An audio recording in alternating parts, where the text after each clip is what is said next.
big things was losing contact with the people, because I'm a little nearsighted and I couldn't see people in the back. And when they fell asleep, I didn't even notice it. So thank you for this idea, Kevin. North Dakota has got so much to be proud of. I'm from the land of 10,000 taxes, Minnesota, and it's just outrageous. They think they got to regulate, everything you can possibly imagine in Minnesota. I want to just touch on a few things. First of all, Scott Hennon has written a masterpiece. This is a great book that you need to read, Grassroots. You need to read it for several reasons. The first one is the Tea Party movement is a movement of people that love this country. They love to say the Pledge of Allegiance to the flag. And they understand what it means, that flag is a symbol of the republic. The Tea Party people know what a constitutional republic is. That means we choose our servants to represent us. They work for us. Now you find bureaucrats in Washington and St. Paul who will absolutely be indignified if you say, you're my public servant, you work for me. Say, yeah, right. Well, in some ways, unfortunately, they are correct, because I only get Social Security and another small pension from when I was a commodities broker for another $200.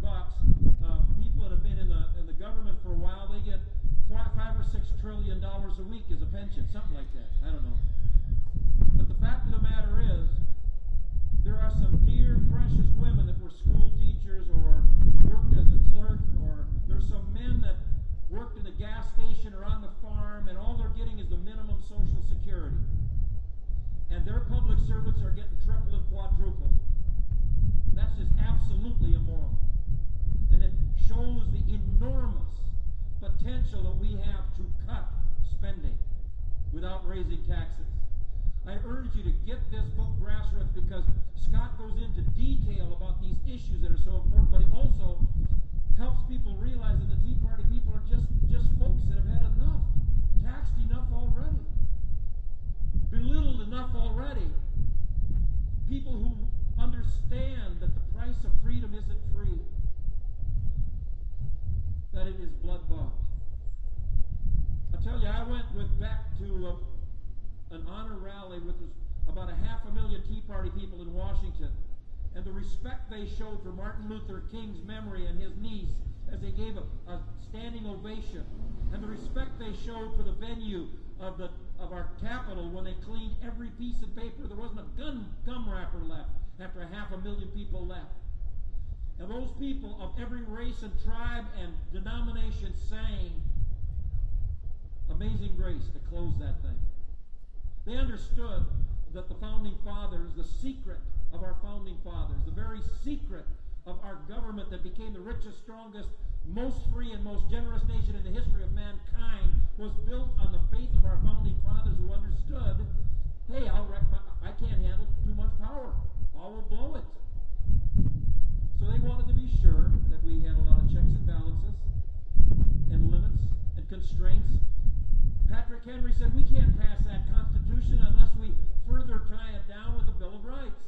We must, unless we're going to elect angels, we got to make sure that people that have the power to tax and make laws are constrained by a Bill of Rights that are inviolate. So what I do is I try to make politics simple. I say find politicians starting with president and the 33 Senate races and congressmen. I got these little pieces of paper. Be one of a million. Just raise $1,000 and give it to any presidential candidate that will stand on these 7 vital issues, and they're real simple.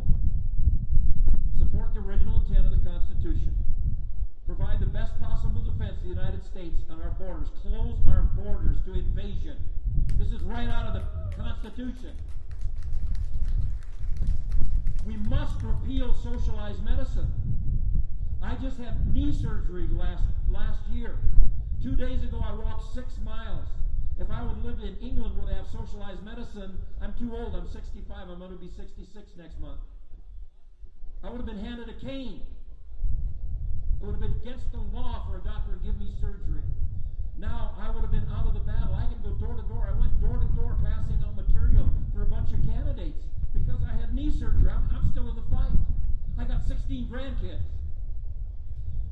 restore traditional education where we have patriots who are in shape, who love this country and understand it's the very best, and understand what a republic is, and how rotten socialism is, and how it always fails. And they got to know how Milton Friedman deserves to have the biggest birthday party of his life next year on the 31st of July, because everything we do to celebrate Milton Friedman makes Obama look like a complete socialist goofus. And everybody that supports socialism and government answers are completely wrong. And we don't have to do it ourselves and be castigated as racist. Milton Friedman does it as a scientist who said, prove it. He was the greatest economist of all time. He said, you can measure the cost of money supply. If you increase money supply, you will have inflation without growth in jobs. If you reduce money supply, you will have contraction. We must celebrate Milton Friedman. I want you to start getting t-shirts. Get ready for July 31st, because the more we proclaim Milton Friedman next year, the more Tea Party people will get elected. Then we must support energy independence. This would change the economics of the world profoundly. We have the assets. We have the assets to be energy independent within 4 years. We need to ask all the candidates, not if you support energy independence, but how and when will you accomplish it. Then we must support the sanctity of life. This is the first blessing in the preamble. John Eismo, who wrote the greatest book on the Constitution, Christianity and the Constitution, and he was helped while he was a law professor at Oral Roberts by Michelle Bachmann. He calls the Declaration of Independence our real preamble, and this is what it says. We hold these truths to be self-evident, blatantly obvious. Any fool knows they're self-evident. That all men are created equal. By Darwin? No. All men are created equal and endowed by that Creator with certain inalienable rights. Inalienable, cannot be taken by government, are not granted by government, come from God. These rights, life, liberty, and the pursuit of happiness, the first one is life. We are a barbaric nation if we don't protect life. This is the first obligation of government. And then the sanctity of marriage.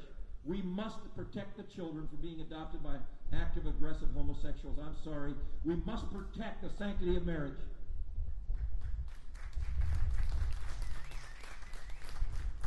And then finally, we must cut spending without raising taxes by trimming the pork, getting rid of all of the stuff that should be done locally. Milton Friedman says welfare should be handled by families, churches, and close to home.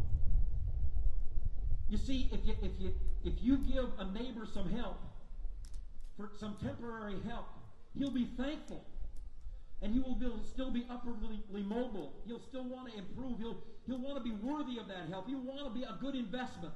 But if he becomes dependent on the government, he can never be entitled to enough that satisfies his soul. There'll never be any joy that comes from something you haven't worked for and don't deserve. We're not guaranteed happiness, but the right and the pursuit to happiness. I have struggled. I walked away from a big job because I wanted to fight for the unborn. I've made a lot of money in my life, and now isn't one of them. I got no honorarium for getting up this morning in Minneapolis and driving here. I came because I asked that God would let me share the truth with you, and I'm going to close by something that George Washington said to the troops in a very dark hour. And this applies to us, and you are the army he's talking about, and now is the time he is talking about. This is what he says. Put yourself in the place of the people that were his audience, his troops and his officers. The hour is fast approaching, on which the honor and success of this army and the safety of our bleeding country depend. Remember, officers and soldiers, that you are free men, fighting for the blessings of liberty, that slavery will be your portion and that of your posterity if you do not acquit yourselves like men. Our own country's honor all call upon us for vigorous and manly exertion. If we now shamefully fail, we shall become infamous to the whole world. Let us therefore rely on the goodness of the cause and the aid of the Supreme Being, in whose hands victory is, to animate and encourage us to great and noble actions. The eyes of all our countrymen are now upon us, and we shall have their blessings and praises if happily we are the instruments of saving them from the tyranny mediated against them.